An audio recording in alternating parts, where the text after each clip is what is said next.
नमस्कार विद्यार्थियों, मेघराज गुरुकुल में आपका स्वागत है। और आज जो वीडियो हम आपके लिए लेके आए हैं रीजनिंग जो मानसिक योग्यता है उसका जो टॉपिक है वो मैथमेटिकल ऑपरेशन गणितीय संक्रिया है। तो जो टॉपिक है आपका मैथमेटिकल ऑपरेशन गणितीय संक्रिया, उसका टॉपिक आज हम आपके लिए लेके आए हैं। काफ़ी मजेदार टॉपिक है। और वैसे तो यूँ कह सकते हैं कि मैथमेटिकल ऑपरेशन जो गणितीय संक्रिया है वो गणित के अंदर भी काम आती है और रीजनिंग के अंदर भी काम आती है। लेकिन अपन जो टॉपिक ले रहे हैं वो रीजनिंग के हिसाब से ले रहे हैं, लेकिन कुछ जो बोर्ड मास नियम तक है वो चीज़ें तो आपकी मैथमेटिक्स में भी काम आती है। तो वीडियो को अच्छे से देखिए, काफ़ी मजेदार ढंग से देखिएगा और काफ़ी मजेदार बातें अपन कवर करने वाले हैं आपके सामने। तो आज जो है आपका टॉपिक वो मैथमेटिकल ऑपरेशन गणितीय संक्रियाओं में पहली टाइप हम ले रहे हैं। बच्चों की सुविधा के हिसाब से इसको कई भागों में अपन ने बांटा है इस चैप्टर को। उसमें पहला भाग अपना है वो बोर्ड मास पर आधारित प्रश्नों पर है। तो आज की जो टाइप अपनी वो बोर्ड मास पर डिटेल में बात करेंगे अपन, और बोर्ड मास के बारे में जानेंगे, बोर्ड मास की संक्रियाओं के बारे में बारेंगे, बच्चे गलतियां क्या करते हैं उसके बारे में जानेंगे, और क्वेश्चन कैसे बनते हैं मेंटल एबिलिटी में इसके उनके बारे में जानेंगे। तो सब तरह की वैरायटी के बारे में आज अपन जानेंगे और फुल ऑफ वीडियो होने वाला है। तो इस बात से वीडियो को एंड तक देखिएगा, काफी अच्छे से कंसेप्ट क्लियर भी हो जाएगा और इससे रिलेटेड कोई भी क्वेश्चन अगर एग्जाम आ जाए तो गलत नहीं होगा, ये जरूर गारंटी है दोस्तों। चलो शुरू करते हैं अपन मैथमेटिक्स गणितीय संख्याओं में बोर्ड मास पर आधारित प्रश्नों को। तो बोर्ड मास पर आधारित प्रश्नों को सोल्व करने के लिए पहले आपको बोर्ड मास के बारे में जानकारी होना जरूरी है। तो पहले आप बोर्ड मास के बारे में जानकारी रखेंगे। अगर बोर्ड मास के बारे में आपको जानकारी है तो आप इजीली गणितीय संक्रियाओं को सोल्व कर सकते हैं, क्योंकि गणितीय संक्रियाओं में पहले किसको सोल्व किया जाता है, इनका रोल काफी ज्यादा है। अगर ईमानदारी से आप सही तरीके से सोल्व करते हैं तो औकात नहीं किसी एग्जाम वाले को जो गलत करा दे आपका। तो इनका मतलब समझ लेते हैं कि पहले किसको सोल्व करेंगे। ये जो बोर्ड मास आपके सामने लिख रहा है तो कई बच्चों के मन में सवाल आ जाता है, सर ये किसका नाम होता है, ये किसी गणितज्ञ का नाम है या फिर ये किसी वैज्ञानिक का नाम है जिन्होंने दिया। नहीं, ऐसा कुछ भी नहीं दोस्तों। एक बात गांठ बांध लेना कि बोर्ड मास जैसे लिखा है ये गणितीय संक्रियाओं को सोल्व करने का एकमात्र तरीका है। ये गणितीय संक्रियाओं को किस क्रम में सोल्व किया जाता है वो तरीका है, ये किसी का नाम नहीं है। तो गणितीय संक्रियाओं को सोल्व करने का तरीका जो अंग्रेजी में दे रखा है उसका हिंदी में अनुवाद करके हम आपको इजीली बताएंगे। देखिए दोस्त, देखिए आप, तो अंग्रेजी में बी का मतलब होता है ब्रैकेट्स। अंग्रेजी में बी का मतलब होता है ब्रैकेट्स और ब्रैकेट्स का मतलब होता है कोष्टक। तो बोर्ड मास नियम के अनुसार सबसे पहले सोल्व होते हैं कोष्टक। बोर्ड मास नियम के अनुसार सबसे पहले कोष्टक सोल्व किए जाते हैं और सबसे पहले अपन कोष्टक सोल्व करते हैं। कोष्टक में सबसे पहले सोल्व करते हैं अपन छोटा कोष्टक, फिर सोल्व करते हैं मंझला कोष्टक और फिर सोल्व करते हैं अपन बड़ा कोष्टक, क्योंकि कोष्टक भी तीन प्रकार के होते हैं। तो कोष्टकों में सबसे पहले छोटा कोष्टक सोल्व किया जाता है, फिर मंझला कोष्टक सोल्व किया जाता है और फिर बड़ा कोष्टक सोल्व किया जाता है। फिर लिखा मैंने आपके सुनो ओ, और आप जानते हैं ओ का मतलब होता है ऑफ। वैसे ऑफ का मतलब का होता है, और अगर हम बात करें आपके सामने वैसे ऑफ का मतलब गुणा होता है गणित के अंदर। मेंटल एबिलिटी है गणित के अंदर का मतलब गुणा होता है होने में तो, लेकिन का शब्द का इस्तेमाल किया या अंग्रेजी में ऑफ शब्द का इस्तेमाल किया तो मतलब भाग से पहले सोल्व होता है ये। तो आप इजीली कह सकते हैं भाग के पहले सोल्व होगा। तो डी का मतलब होता है डिवाइड। डी का मतलब क्या होता है आपका डिवाइड, मतलब इसका मतलब भाग होता है। भाग जो होता है वो का शब्द के बाद सोल्व होता है। और एम का मतलब होता है आपका मल्टीप्लाई। एम का मतलब क्या होता है आपका मल्टीप्लाई, मतलब आप कह सकते हैं गुणा। क्या कह सकते हैं, गुणा। वैसे गुणा में गुणा का चिन्ह नहीं है आपका, वैसे का मतलब भी गुणा है, लेकिन का भाग के पहले सोल्व होता है और गुणा का चिन्ह लगे तो वो भाग के बाद सोल्व होता है। और ए का मतलब होता है आपका एड, मतलब जोड़। तो जोड़ जो होता है वो गुणा के बाद सोल्व होता है। इसके बाद सबसे अंत में लिखा मैंने आपके सामने सब्ट्रैक्शन। सबसे अंत में लिखा मैंने आपके सामने सब्ट्रैक्शन, इसका मतलब होता है घटाव। तो गणितीय संक्रियाओं में सबसे बाद में होने वाले चिन्ह जो है वह है आपका सब्ट्रैक्शन, मतलब घटाव होता है। तो सबसे बाद में घटाव सोल्व होता है। तो गणितीय संक्रियाओं में सबसे बाद में जिसको सोल्व किया जाता है वह घटाव होता है। तो इस क्रम में अगर आप सोल्व करते हैं तो गणितीय संक्रियाएं बिल्कुल भी गलत नहीं होती है और काफी इजीली आप अप्रोच कर सकते हैं। ठीक है, तो ये प्रैक्टिकली अपन ने आपको बताया। ठीक है, अब मैं भी कह रहा हूँ प्रैक्टिकल अगर मैं पूछे आपसे कि अगर दिए गए प्रश्न में छोटा कोष्टक नहीं है तो सबसे पहले किसको सोल्व करेंगे, मंझले कोष्टक को। अगर क्वेश्चन में मंझला कोष्टक में तो क्या सोल्व करोगे आप, बड़ा कोष्टक। और बड़े कोष्टक में अगर वो भी नहीं है क्वेश्चन में क्या सोल्व करोगे, का। क्वेश्चन में का भी नहीं है तो क्या सोल्व करोगे, भाग। भाग भी नहीं है तो क्वेश्चन में क्या सोल्व करोगे, गुणा। गुणा भी नहीं तो क्या सोल्व करोगे, जोड़। जोड़ भी नहीं तो क्या सोल्व करोगे, घटाव। और कुछ अगर मान लो घटाव भी नहीं तो क्या सोल्व करोगे, फिर क्वेश्चन ही कहाँ से होगा, उसमें कोई चिन्ह ही नहीं बचा है, सारे चिन्ह पर ले चुके हैं। तो इस प्रकार से इस क्रम में आप सोल्व करेंगे। अगर मान लो कंटिन्यू चलाते रहेंगे आप, अगर इस क्रम में आप सोल्व करते हैं तो गणितीय संक्रियाओं को सोल्व होने का तरीका काफी आसान हो जाएगा और गलत होने के चांस जीरो हो जाएंगे भी। ठीक है, सिंपल सी बात है। इस प्रकार से अपन कर सकते हैं। अब कुछ बारीकियों को जान लेते हैं जिनकी वजह से बच्चे क्वेश्चन गलत करते हैं बोर्ड मार्क्स नियम में। तो कुछ बारीकियां जिनके बारे में जानेंगे, जो कमजोर बच्चों को, आप जानते हैं कि जो वीडियोज हम बना रहे हैं आपके सामने, वो कमजोर बच्चों को ध्यान में रखते हुए बना रहे हैं, और स्पेशली उन कमजोर और गरीब बच्चों के लिए हम वीडियोज बना रहे हैं, फ्री ऑफ क्लास दे रहे हैं, ताकि वो घर बैठे भी इजीली पढ़ सके दोस्तों। तो कमजोर बच्चे को क्या दिक्कत आती है वो हम बताते हैं आपको, क्योंकि 12 साल से ऑफलाइन क्लास पढ़ा रहे थे, इस बात को अच्छी तरह जानते हैं कि कमजोर बच्चों को क्लास के अंदर किस चीज़ों में दिक्कत आती है, तो वो बता रहे हैं आपको, और कौन सी बेसिक बातें जिनके अंदर दिक्कत आती है जो कोई भी टीचर नहीं बताते हैं। देखिए आप, जैसे मैंने लिखा आपके सामने 2/10, इस प्रकार से लिखा मैंने 2/10, इसको नोटिस करना इस संक्रिया को आप। तो बच्चे क्या, जब भी कभी क्वेश्चन करते वक्त ऐसी संक्रिया आती है तो उनको ऐसा लगता है कि यार ये तो बिल्कुल सिंपल है, इसमें किधर भी भाग लगाओ कोई फर्क नहीं पड़ता है। गणित जिनकी बचपन से कमजोर होती है वो ऐसी गलतियां करते हैं। वो क्या करते हैं, 2/10 में देते हैं। 2 का भाग किस में देते हैं, 10 में। तो 2 का भाग 10 में दे देंगे और 5 निकाल देंगे। 2 का भाग किस में देंगे, 10 में, और क्या निकाल देंगे बताओ, 5 निकाल देंगे, है ना। इस प्रकार से, जो कि गलत है भी। आपको भाग इधर से नहीं, आपको भाग इधर से लगाना है। आपको भाग इधर से नहीं, भाग किधर से लगाना है, इधर से। गणितीय नियमों के अनुसार भाग इकाई किन की तरफ से लगाया जाता है, तो भाग आप इधर से लगाएंगे। तो बराबर क्या आ जाएगा आपका 2/10। इस प्रकार से भाग लगाओगे तो जो भी कमजोर बच्चे जिनमें ये दिक्कत है, आज के बाद रिमूव कर लेना दोस्तों, और इस प्रकार से भाग लगाइएगा। तो इस प्रकार से आप भाग लगाओगे तो गलत बिल्कुल भी नहीं होगा। तो 2 में 10 का भाग लगाइए तो आपका आंसर आएगा 1/5। इस प्रकार से आप सोल्व कीजिएगा, ठीक है।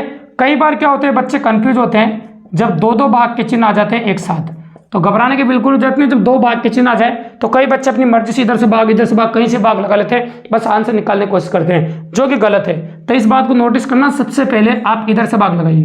तो पहले ये वाला भाग सोल्व कीजिए, और ये वाला भाग सोल्व हो जाए, उसके बाद ये कीजिए। आप आराम से कर दिए, स्टेप बाय स्टेप आराम से सीखिए। आप सीखने का टाइम है आपके पास, इजीली करिए, कोई जल्दबाजी नहीं है, काफी आराम से क्लासेस चलेगी अपनी। अब आराम से समझते जाइए और इजीली सीखते जाइए, गौर से देखिए आप।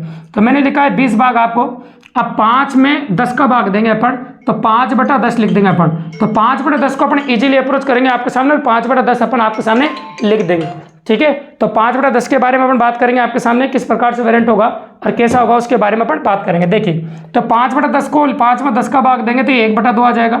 अब 1/2 का भाग अपन 20 में देंगे। 1/2 का भाग अपन किस में देंगे, 20 में। अब 1/2 का भाग 20 में जैसे अपन देंगे, तो लिखा मैंने 20/1/2। अब ये ऊपर चला जाएगा आपका, है ना। जब भिन्न का भाग दे पलटा मार के ऊपर चला जाएगा, तो ये हो जाएगा आपका 40। तो 20 2 ऊपर चला गया तो कितना हो जाएगा आपका 40। तो इस प्रकार से इस क्वेश्चन का आंसर आ गया आपका 40, ठीक है। कोई दिक्कत नहीं, बिल्कुल नॉर्मली। इस प्रकार से दोनों बेसिक बातें थी जो मैंने आपको बताई है। अगर इन दोनों बातों को आप समझते हैं तो क्वेश्चन करने में काफी इजी रहेगा, और कमजोर बच्चों को मेरे हिसाब से काफी मदद मिलेगी। अब आप सोच रहे हो सर एग्जाम के अंदर क्वेश्चन कैसा आएगा, किस प्रकार से पॉसिबिलिटी बनेगी, तो चलो क्वेश्चन के बारे में बात कर लेते हैं। ये क्वेश्चन लिखा मैंने इस प्रकार से, अब देखिए। अब बोर्ड मार्क्स नियम के अनुसार सबसे पहले किसको सोल्व करेंगे बताइए। अगर बोर्ड मार्क्स नियम को हम अप्लाई करेंगे तो सबसे पहले किसको सोल्व करेंगे, का सोल्व होता है सबसे पहले। बोर्ड मार्क्स नियम के अनुसार सबसे पहले क्या सोल्व होता है, का सोल्व होता है। तो पहले बोर्ड मार्क्स नियम के अनुसार सबसे पहले अपन का सोल्व कर देंगे। तो का जैसे सोल्व करोगे तो 8 64 हो जाएगा आपका, गुणा 8, और प्लस का 8 माइनस का 8 तो कट ही जाएगा, इसको लिखने का जरूरत नहीं, असमान चिन्ह आपस में आएंगे तो इजीली कट जाएंगे। चाहो तो आप बाद में सोल्व कर सकते हैं, और समान संख्या है तो पहले भी सोल्व कर सकते हैं। अब उसके बाद क्या सोल्व होगा आपका भाग, तो फिर भाग सोल्व करिए। भाग सोल्व करने के लिए 8/64 लिखना पड़ेगा, और गुणा में 8 ऐसे कैसे लिख दिए। अब आप गुणा सोल्व कर दीजिए, 8 से 64 घटेगा कितनी, 8 बार, अरे 8 से 8 कट जाएगा। तो इस क्वेश्चन का आंसर कितना आ गया आपका 1, ठीक है। इस प्रकार से आप कर सकते हैं, ठीक है। अभी तो आपको फिलहाल अपन बोर्ड मार्क्स नियम लगाना सिखा रहे हैं कि बोर्ड मार्क्स नियम लगाते कैसे हैं, इस प्रकार से हो गया आपका। अब आते हैं क्वेश्चन नंबर 2 पर, जिसमें सब कुछ ले लेते हैं ताकि बोर्ड मार्क्स नियम और बड़ा क्लियर हो जाए आपका। ये लिखा 9 माइनस मैंने 8 माइनस 5 प्लस 3 और का 2 गुणा 4, ये बंद कर दिया मैंने बड़ा कष्ट। अब इसको अगर सोल्व कर लेते हैं तो आप बोर्ड मार्क्स नियम लगाना काफी अच्छे सीख जाते हैं। तो बोर्ड मार्क्स नियम के अनुसार सबसे पहले क्या सोल्व होता है आपका, छोटा कोष्ठक। तो सबसे पहले मैं सोल्व करूंगा छोटा कोष्ठक। तो 5 और 3 कितना होगा आपका 8, और 8 में 60 जाएगा तो क्या आ जाएगा आपका 0। तो सबसे पहले लिखेंगे आपका 0, तो ये होगा 10/9, और मंजिले कोष्ठक में से क्या निकल के आया आपका 0, तो ये लिख दिया 0 का 2 ऐसा कैसा ही, और गुणा 4 ऐसा कैसा ही। अब क्या करेंगे आप, इसको का सोल्व करेंगे तो 0 को 2 से गुणा किया तो 0, और 0 को 4 से गुणा किया तो 0। इसका पूरा का मान कितना आ गया आपका 0। तो आप लिखेंगे इस प्रकार से 9 माइनस 0, तो बड़े कोष्ठक में से क्या निकल के आएगा आपका 9 निकल के आएगा सिर्फ। तो 10/9 मतलब 10/9, ये आपका कैलकुलेट हो गया इस प्रकार से। अभी तक इन दोनों क्वेश्चनों के जरिए अपन ने आपको ये बताया है सिर्फ का बोर्ड मास नियम अप्लाई किस प्रकार से किया जाता है। अब बोर्ड मास नियम को लगाते कैसे हैं, अरे ये बोर्ड मास नियम की बारी क्या थी, अरे ये बोर्ड मास नियम था। तो पहले अपन ने आपको बोर्ड मास नियम के बारे में बताया, बोर्ड मास नियम की बारी क्या बताई और बोर्ड मास नियम को अप्लाई कैसे करते हैं ये अपन ने बताया। लेकिन ये नहीं बताया कि मेंटल एबिलिटी में या रीजनिंग में इसका प्रयोग किस प्रकार से किया जाता है या मेंटल एबिलिटी में इसके क्वेश्चन आते कैसे हैं। तो अब बताएंगे हम आपके मेंटल एबिलिटी में इसके क्वेश्चन किस प्रकार के आते हैं। और क्वेश्चन नंबर फर्स्ट में क्या है उसके बारे में जानते हैं। देखिए आप, जैसे मेंटल एबिलिटी में क्या होता है, रीजनिंग में क्या होता है उसके बारे में चर्चा कर रहे हैं अपन रीजनिंग क्वेश्चनों में। तो इसमें क्या चिन्हों के बारे में बोला जाता है, चिन्हों को बदला जाता है, उसके बाद अपन क्वेश्चन करेंगे। तो चिन्हों को बदल के फिर क्वेश्चन आपको बोला जाएगा। जैसे ये बोला जाए आपको पहला क्वेश्चन, प्लस को माइनस कहा जाए, प्लस को क्या कहा जाए माइनस, और गुणा को भाग कहा जाए। तो दो चिन्हों को बदल रहा है आपको, प्लस को माइनस कहा जाए और गुणा को भाग कहा जाए। तो दी गए समीकरण को सोल्व कीजिए। अब समीकरण आपको इस प्रकार दी जाएगी, 10/5 गुणा 20 प्लस 8 और -3, ये आपको समीकरण दे रखी है। और आपको बोला प्लस को माइनस कहा जाए और गुणा को भाग कहा जाए। तो दी गए समीकरण को सोल्व कीजिए। तो दी गए समीकरण को किस प्रकार सोल्व करेंगे, तो क्या डायरेक्ट समीकरण को सोल्व कर दे, नहीं, पहले अपन चिन्हों को बदलेंगे और चिन्हों को बदलने के बाद हम समीकरण को सोल्व करेंगे। देखिए आप, तो जो जो चिन्हों को बदलने की बोला उन चिन्हों को बदल देते हैं अपन। तो यहाँ पर आपकी आंखें काफी स्ट्रॉन्ग रहना चाहिए और आपकी पॉसिबिलिटी काफी अच्छी रहना चाहिए। देखिए आप, ये मैंने 10 ऐसा कैसे लिखा। अगर हम भाग की बात करें तो भाग को बदलने की नहीं बोला, गुणा को भाग बोला, भाग को गुणा नहीं बोला, इसलिए भाग को सेम टू सेम रखो। लेकिन गुणा को भाग बोला इसलिए गुणा की जगह पर भाग रख देंगे, ये ऐसे लिख दिया। और प्लस की जगह क्या बोला माइनस, अब माइनस को कुछ भी नहीं बोला इसलिए माइनस को सेम टू सेम रखो।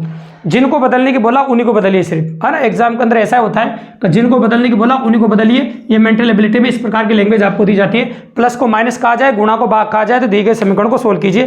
तो दिए गए समीकरण को हम सोल्व कर रहे हैं। तो पहले ये वाला भाग सोल्व होगा, आप अच्छी तरह जानते हैं, भाग सोल्व करना सिखा चुके हैं अपन। अब देखो 5 में 20 का भाग देंगे कितना आ जाएगा, 1/4।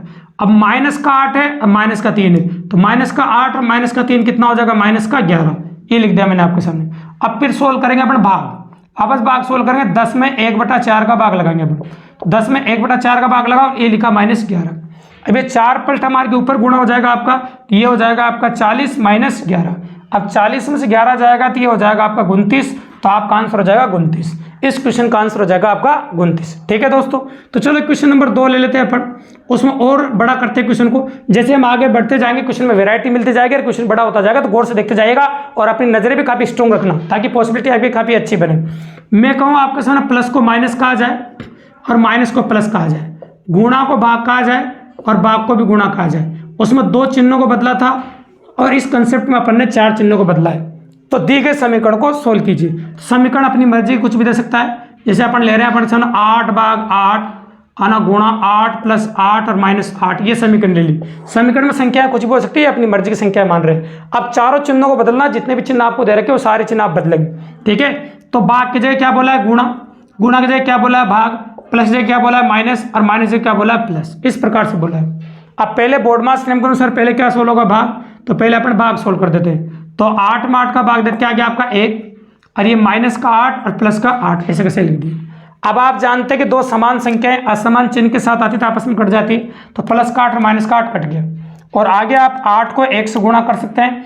जैसे आपने 8 को 1 से गुणा किया, आपका आंसर आ गया 8। ये इजीली अप्रोच अपन ने आसानी से बना दिया और काफी आसानी से आपके सामने हो गया।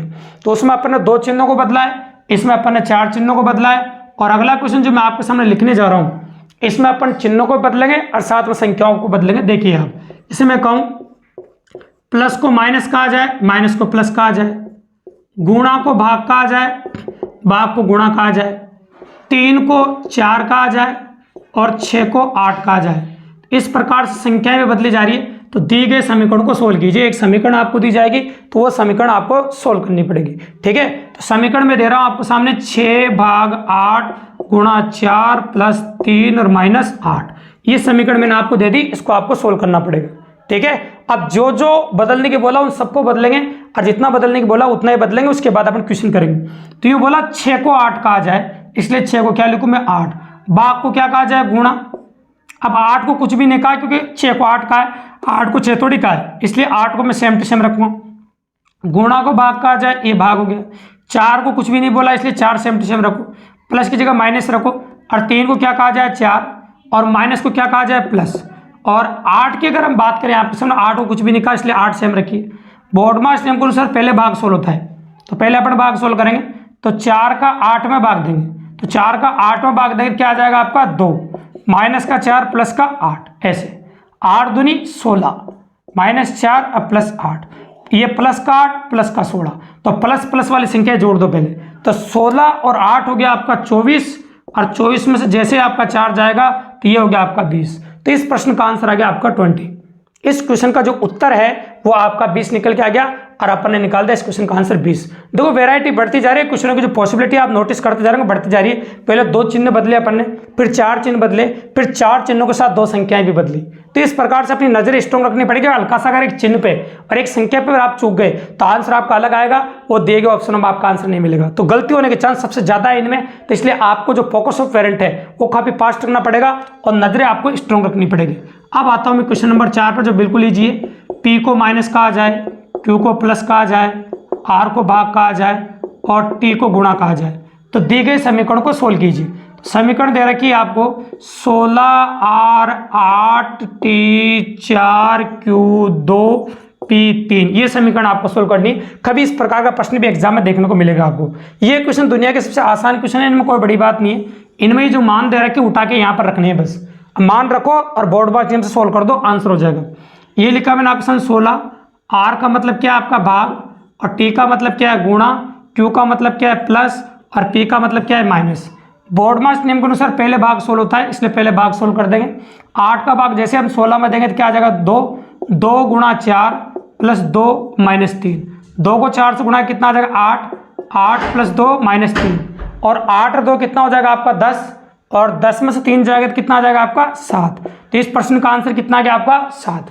इस क्वेश्चन का आंसर अपन ने कर दिया आपके सामने 7, तो ये हो गया आपका आंसर 7। अब क्वेश्चन नंबर 5 जो आपका लास्ट वेरिएंट है वो ऐसा लेने वाला है जो ऑप्शन डिपेंडेंट है, ऑप्शन की मदद से होगा, उसमें अपन ऑप्शन भी लेंगे आपके सामने। तो एक समीकरण दे रखी है आपको 12, 3, 4 और 0 में कौन से विकल्प से चिन्हों को रखें कि समीकरण संतुष्ट हो जाए, समीकरण संतुष्ट हो जाए। ठीक है, तो अपन ऑप्शन दे देते हैं आपके सामने। इस प्रकार के प्रश्नों में टोटल 4 ऑप्शन आएंगे आपके, और इस प्रकार के ऑप्शन आ सकते हैं माइनस गुणा बराबर ऐसे, और भाग गुणा बराबर ऐसे ऑप्शन आएंगे, प्लस माइनस बराबर, गुणा प्लस बराबर, ऐसे ऑप्शंस होंगे। तो आपको क्या ये ऑप्शन उठा के रखने हैं, जिस ऑप्शन से आपके समीकरण संतुष्ट कर जाए वो आपका आंसर है। 3 खाली स्थान मेरे पास आप नोटिस कर रहे होंगे, एक ये, एक ये, एक ये, तो 3 चिन्ह दे रखे यहाँ रखने हैं, जिससे समीकरण संतुष्ट हो जाए वही ऑप्शन आपका आंसर है। तो सबसे पहले मैं शुरुआत कर रहा हूँ ए ऑप्शन से, और आप भी ए ऑप्शन से शुरू करेंगे। तो पहले मैं ए चेक कर रहा हूँ, तो मैंने लिखा माइनस, ए लिखा, फिर लिखा मैंने आपके सामने गुणा, और फिर लिखा मैंने बराबर। इस प्रकार से तीनों चिन्ह लगा दिए ए ऑप्शन से। फिर मैं समीकरण को चेक कर रहा हूँ, 3 चौक 12, 12 में से 12 गया 0, मतलब समीकरण संतुष्ट हो रही है, मतलब ऑप्शन नंबर ए आपका आंसर आ गया। अगर इससे नहीं आता तो फिर कौन सा चेक करता हूँ बी से नहीं आता तो सी, और सी से नहीं आता तो क्या चेक करता डी। इस प्रकार से जिससे आपका आंसर आ जाए वो आपका आंसर होगा। तो इस प्रकार से आप बोर्डमास नियम को अप्लाई करके ऐसे क्वेश्चन रीजनिंग के अंदर एग्जाम में आ जाते हैं दोस्तों।